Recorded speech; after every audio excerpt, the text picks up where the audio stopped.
Dahil sa patuloy na mga banta ng Hezbollah sa Israel, ang Israel ay nagpadala na ng mga ground forces sa Lebanon at sinira ang mga nadeskobring underground at mga armas ng Hezbollah at tinodas rin ang mga commander ng grupo. Alamin na buong detalye mamaya. At sa ibang balita, Taiwan puspusan na ang mga pagsasanay militar upang maging handa umano sa posibleng pagsalakay ng China. Kaya't maging mga Coast Guard ship ng Taiwan ay armado na ngayon ng mga malalaking armas. At US President Donald Trump nagbanta na bobombahin umano nito ang Russia kung magpapatuloy pa ang mga pag-atake nito sa Ukraine. Maging ang China ay binantaan din ni Trump na wawasakin nito ang Beijing kung itutuloy ng China ang plano nitong paglusob sa Taiwan. At dagdag na balita, inihayag ng Amerika na inaasahang bibisita sa kanila si Pangulong Ferdinand Marcos Jr. sa mga susunod na araw. Kaya't para malaman ang buong detalye ay tumutok at makinig na mabuti.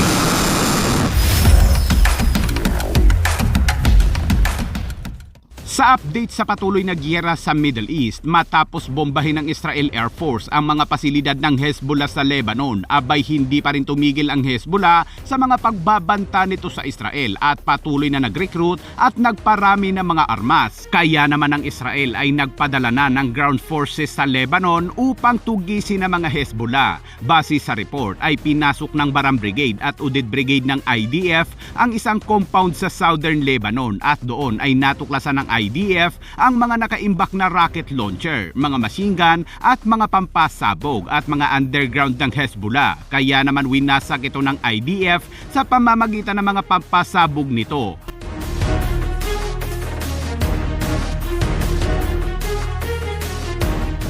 Todas din sa isang airstrike ng Israel ang isang senior commander umano ng Hamas na nasa Lebanon na si Miran Mustafa. Ayon sa IDF, pinangunahan ni Mustafa ang mga pag-atake laban sa Israel kabilang ang mga paglunsad ng rocket sa Naharia at Kiryat. At sa isa pang hiwalay na operasyon ay todas din sa airstrike ang commander ng Hezbollah Artillery Coastal Sector na si Muhammad Jamal Murad.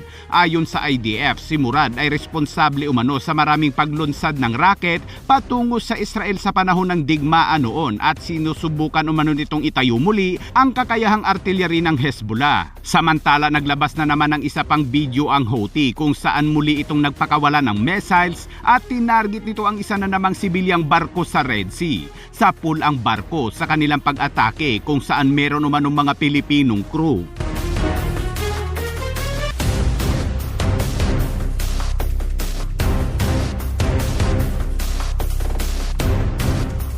At kasunod niyan ay naglunsad rin ng missile strike ang Houthi sa Israel, ngunit wala umanong tumamang missiles nito dahil sa mga Iron Dome. At sa ibang balita naman ay puspusan ngayon ang pagsasanay ng mga militar ng Taiwan kasama ang kanilang mga reservists. Sila lang ang nagsasanay at walang mga bansang kalahok. Nagsagawa sila ng live fire exercise gamit ang kanilang mga tangke, mga warship at mga fighter jets.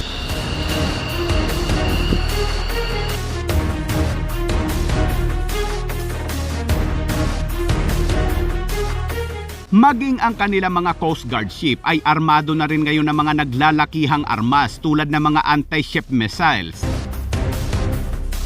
Layo naman ng pagsasanay na depensahan ng bansa laban sa China at tinitiyak ng Taiwan na handa ang kanilang puwersa sa labanan sa lahat ng oras dahil sa posible umanong paglusob ng China sa kanila na layong sakupin ang kanilang bansa. At kasabay niyan, isang conversation naman ni Trump ang nag-leak sa publiko kung saan sinabi nito na bobombahin nito ang China kung sakaling sasalakayin umano ni Xi Jinping ang Taiwan. Sinabi rin niya na minsan na umano niyang pinagbantaan si Putin na kung patuloy nitong lulusubin ang Ukraine ay hindi ito magdadalawang isip na bombahin ang Russia.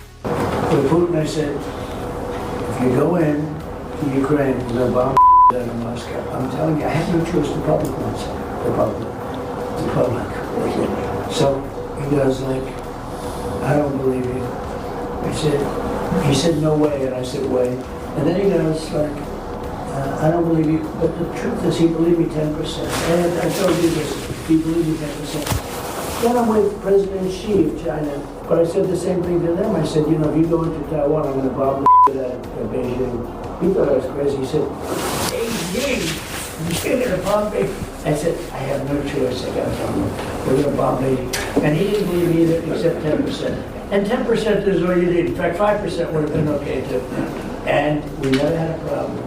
We would have never had a problem. Ang kumalat na odyong ito ay noon pa umanong nakaraang taon 2024 sa isa umanong pribadong pagtitipon, ngunit ngayon lang ito lumabas at nang tanungin ng administrasyong Trump tungkol dito ay tumanggi silang magkomento. Pero ang audio ay nagpapakita na si Trump ay handa sa mga agresibong diskarte sa patakarang panlabas. At dagdag na balita, sinabi ng isang opisyal ng Amerika kahapon na inaasahang pupunta sa Washington DC si Pangulong Ferdinand Marcos Jr. Sinabi ni Rubio na mayroon silang magandang relasyon sa Japan at Pilipinas at nakikipag-ugnayan umano sila sa economic corridors, maritime security at territorial integrity. Patuloy umano silang bumuo ng partnership at inaasahan ang paghuhost ng presidente ng Pilipinas sa Washington. Mula nang umupo sa tungkulin noong 2022 ay inilipat ni Pangulong Marcos ang patakarang panlabas ng Pilipinas upang muling pagtibayin ang mga tradisyonal na alyansa, partikular sa Amerika, habang pinapalakas din